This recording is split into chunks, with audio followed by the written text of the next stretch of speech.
everybody, and welcome once again to What Women Want. I'm your host, Carol Ganse, and as promised this morning, we're going to have a very good show, something that I think that everybody needs to listen to, not just women.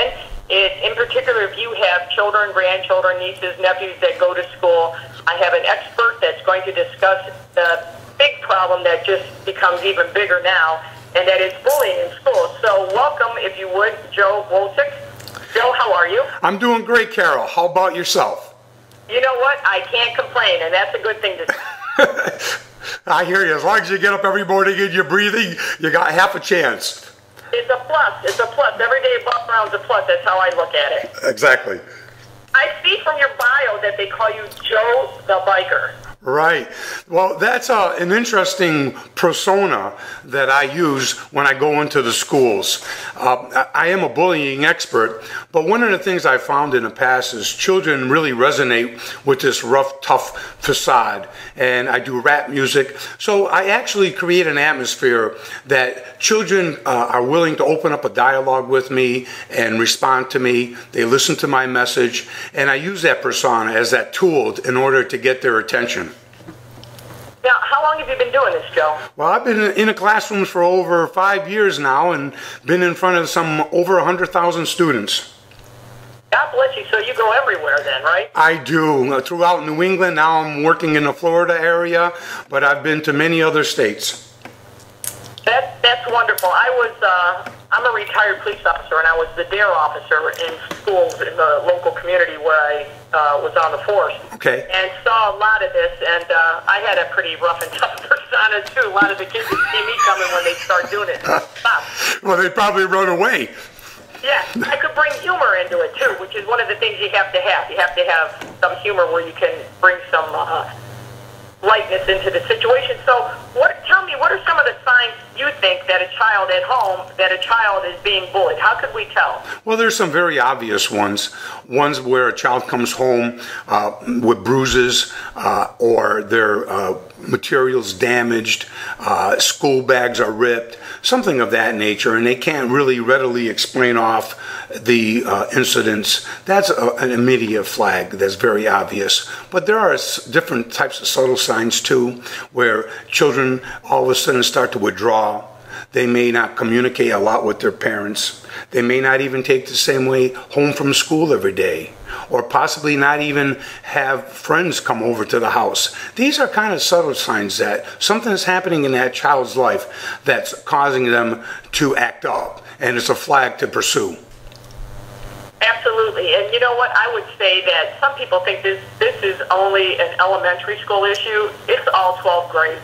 Oh, yeah. And really it starts around 3rd, 4th grade and probably gets the heaviest in 7th, 8th. But as we've seen now in the media, high school students that have taken their life because they have been bullied, or even college students. So it's an issue that goes throughout all the grades.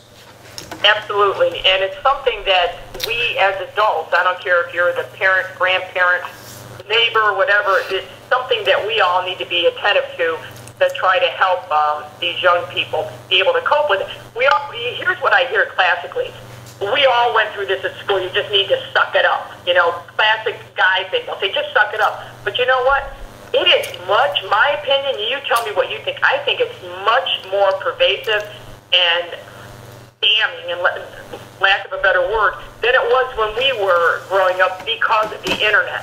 Well, it's not like I see you in the schoolyard and I'm going to pick on you and then that's it. It continues on. Well, you're right, Carol. I will go a little further with that. I'm 61 years old. I was bullied as a child. My nickname was Yubbie. I was tormented, humiliated in schools, and the old saying that, you know, this is a rite of passage, that you got to be bullied and suck it up, is not really an accurate statement. Research has proven consistently that children that are bullied, even back in my day, if they internalized it if they were traumatized by it. It's scars that they bear, as I do, for my entire lifetime. And it wasn't until I was in my 30s in a very serious car accident that I didn't come to the awareness that what had defined me as an adult really happened to me very early in life when I was bullied. So today, you're right when you say because of the internet, cyberbullying is a bigger issue. It's a lot easier to bully. It's anonymous, if you can say that, because they can use a tool where you don't have to be in somebody's face. But at the same time, it really comes down to how that target, that person who's being picked on, internalizes it. If they have a lot of self-confidence and they can walk away, brush it off, laugh it off, if they can get adults to intervene, it may not have a drastic impact. However, those like myself and many of your listening audience who were traumatized when they were young and bullied carry those scars for a lifetime. You're absolutely right. You are absolutely right. I've seen that my whole life as well. And Yeah. so what are some tips that we can tell the parents out there, or even grandparents, because sometimes grandparents or aunts and uncles can talk to the kids better than the parents, when they find out or suspect that their child's being bullied? What are some tips that you can give the adult in this child's life? Well, I think it starts before they're bullied, that parents have to bully-proof their children. It's a reality. We aren't ever going to stop bullying in our school and in our society. As you know, as a law enforcement officer, bullying takes place throughout all life. The point is, if parents take the time to have a dialogue with their children before they go to school and to bring the topic up on the table, to create that channel of communication where the child knows if something happens at school, they can come home, they can tell their parents or caregiver or even a grandparent, have that type of a relationship with that child where the child feels free to come and tell them something's happening. That's where it all starts. You know, it's really number one problem is having children communicate the incident to an adult. And if we can get that relationship, that's the number one factor, we can now listen. Now, once we start hearing that a child has something happening in their life, we have to take the time to sit down and to have a discussion with them around the subject, find out what happens, and then you take a certain course of action, which is obviously contacting the school, the administrator, trying to get some details. So many times I recommend to my student audiences that if they are picked on, if they're being bullied, to start a little journal so they can write down the dates, where it happened, who was around, what adults were around at the time, who they told, because now this gives the parent evidence in order to present their case when they go and approach the administrators. Now, I know from the times that I was in the classrooms and throughout the schools that a lot of the teachers, because I think teachers, God bless them. You couldn't pay me enough to be a teacher, contrary to what they say about anything. Especially nowadays, teachers don't have the authority that they had when you and I went to school, which kind of keeps people in line a little bit. A little bit of fear brings about respect. Yeah, they can't use 5 rulers anymore on your knuckles. Rulers, those great big wooden pencils when you were a little kid. Yeah, you're right, but not even that. If they even talk to you wrong, the kids go back to the parents come in, how dare you talk to my child like that? Right. But with that having been said, a lot of the parents will come in and complain, and it's not something that's taken seriously anymore, because the teacher will just say, oh, it's that child again, or it's that kid's parents again, something like that, and it's not taken seriously, sometimes by the teacher. And I know sometimes there's a child that's a whiner. I hate to say it like that, but that doesn't know how to handle things on their own. And there are some things that the kids should be able to handle on their own.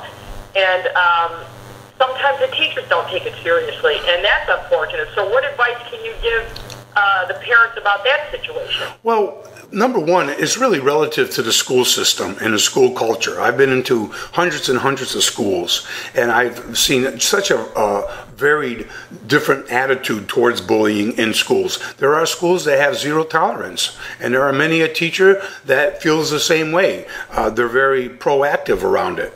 You go into other schools, and it's a little bit more lax. So I think there's quite a variety of things. The most important thing, though, that parents have to remember is that their child has has a right to be there, they have a right to be safe, and they have a right to be protected in that school. Most importantly, when they approach the school system, they have to approach it in a calm way. So many times principals tell me, a parent calls up, they start screaming and yelling at me, and it's understandable because a parent is very emotionally charged around their issue. Their child's being hurt, so they want to protect them. But it's very critical for parents when they contact the school to be calm and relaxed, to try to build a relationship with the school as a team to work out the issue. The most important thing before a child goes to that school, and I'm one of the individuals who believe it's ultimately the parents' responsibility because they're the ones who raise the children from the time they were born to the time they go to school. That being said, parents have to find out before their child goes to school, what is the policy of the school? What are the procedures around bullying in the school? Do the parents belong to a PTO or a PTA? Are they involved in the school? These are all very critical factors in where... I have to stop you for 1 second. We need to take a break, but when we come back, I want to go back into that because there should be something on the books for that for every parent at the onset of school. So when we come back, we're going to discuss more of that. And stay with me, Joe. Don't go anywhere. You're listening to What Women Want on the Talking of Town, AM 1330 WELW. Welcome back, everybody. You're listening to What Women Want. And today, my guest is Joe Wojcik, who is an authority on bullying and how to protect our children, how to prepare them for school, and better yet, how to help parents know how best to deal with this. Joe, when we cut out for the break, we were talking about finding out what the policies are at the schools. And I think now a lot of schools have that clearly written, and when they have their parent-teacher meetings, usually that happens in my area at least, within the first 1 to 2 weeks, I think that's spelled out, and it goes home with the child the very first day. Has that been your finding also? It is. Matter of fact, most times it's mandated by the state law that the first day or prior to the school, each parent gets a student hand guide, which gives them information on procedures and policies of the school. And they have to sign off on it before the child can bring back the book. Right, and it's important, I'm going to stress that when your child brings it home, take the time to look at it. Don't just put it over in a corner and say, okay, there it is if I need it. Take the time to look at it because when if your child comes home and starts telling you about an issue, you'll know, first of all, you won't have to go looking for the book, but you'll have better understanding of how to deal with it appropriately. But you've written several books, is that correct? Correct. Okay, and the name of the books are what, Joe? What are they? Well, the first one I wrote was Yubbie, The Fall and Rise of an Everyday Joe. The second book was named Call Me Yubbie. And I also have developed a program, which is a book with a workbook called Say No to Bullying Today, which is used in schools as a bullying program. Excellent. So before we go on, I want to get out there. How can people get this information? Well, they can go to my website, www.joethebiker.com, and I do have available to your listeners a free parent's guide to bullying. So they just have to go to my site. They can just click on to get the free guide, and it gives them a tremendous amount of information around bullying, what the signs are, what to do, how to approach it, and tremendous resources. Wonderful. Again, that's www.joethebiker.com. And so let's go back into the issue of your child's being bullied. One of the things we're talking about is you were saying that it's important to communicate with your children. And I want to take that a step further, and that in that communication, I think it's important for the parents to listen, to hear what the child is saying, and not just, You really need to give that child some respect and listen to what they're telling you. Because like you said, it is gut-wrenching to this child, and it can be scarring for life, like you mentioned. So it's not only appropriate to sit down with them, but you have to give them heads up and listen. Don't you agree? I absolutely agree. And what we find, and research has even shown us, that families that sit down and eat together have less developmental problems than families that don't. And that's where the magic is. We live in a fast-moving society today. Parents, sometimes both parents work. They have very active lives. So what happens is they don't have those opportunities to sit down and to have discussions with their children. And the supper table is a beautiful place to have it with the intent a parent sits down to listen, to ask questions. What's happening in schools? What's happening with your friends? Very subtly probing into the child's life so they can tell. One of the things we talk about, that channel of communication, when a parent has this type of communication with their children on an ongoing basis, participating in activities with them where they can take a time out and talk about things, a parent is capable of looking and seeing subtle changes in a child's temperament. And these are flags, which so many times when I consult parents, I recommend even before the child goes to bed, taking 5 minutes, 7 minutes, go up to their bedroom, sit down on a bed, ask them where they are. We're the guides for children. When we raise children, we have to help them, nurture them through emotional experiences. We have to know how they perceive the world, not on how we perceive it. We employ logic, and a child's brain is not totally developed. So they need to have that guidance, and they need to have someone who supports them in the background. That 5 minutes at night talking to their children, or even at the supper table, probing a little bit, finding out. These are prime opportunities to find out what's happening in their child's life. Excellent. So let's say in the course of the day, during their communication with their child, they find out that there's been a problem. Do you have some tips that we can give parents about the best way to contact the school to discuss this issue? Yes, I do. And the first thing is, many schools now, because bullying is such an issue, they may have a contact person in place at the school. Some state laws require it. So they need to contact the school. Hopefully they've read the student handbook first, find out what the procedure is, contact the school, find out who the individual is. That's why I recommend their child keeping that little bit of a journal. Parents need to be prepared. As I've consulted parents, before you make that phone call, sit down, make notes, lay it all out, time, dates, who was around, who the child told, what happened, and now, in a nice, calm manner, relaxed, present your case. Call the school, contact the contact person, tell them what's been happening, and try to arrange a meeting if possible to go to the school and have a conversation with them. Here again, the goal is really to work as a team. Most parents have found that I've consulted, when they have approached it this way, the schools were receptive. The parents went in a calm manner, sat down, had a great discussion, tried to create that team atmosphere where everybody's working for a common cause, and the issues were resolved almost immediately in each case. Excellent. So tell me something. What, in your opinion, what do you think the schools can do to reduce this bullying issue in the classrooms, in the playground, everywhere? I think schools have to develop a culture in their school where everyone in that school feels they're part of a community, and that's a pledge I make kids take when I do my performances, that they're part of a community, and as a member of that community, it's their responsibility to respect and to include everyone. And that it's also their responsibility to help other people when they see somebody else being picked on. And that's a very, as simple as it sounds, as I present to secondary school administrators and all types of administrators, it begins with a culture where it's not tolerated, where acceptance and tolerance is known early on in the school year of where the school comes from.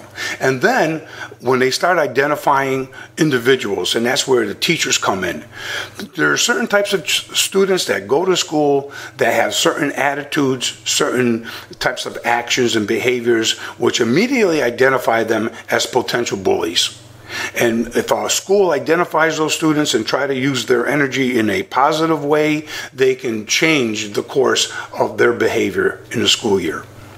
You know, when I went to school, I think what happened a lot, at least in high school and probably from 4th grade on, they had student council. They had students that were on student council that were kind of like policing, the students were policing the students and kept their eyes and ears open for the administration and kind of kept that sort of thing in check somewhat.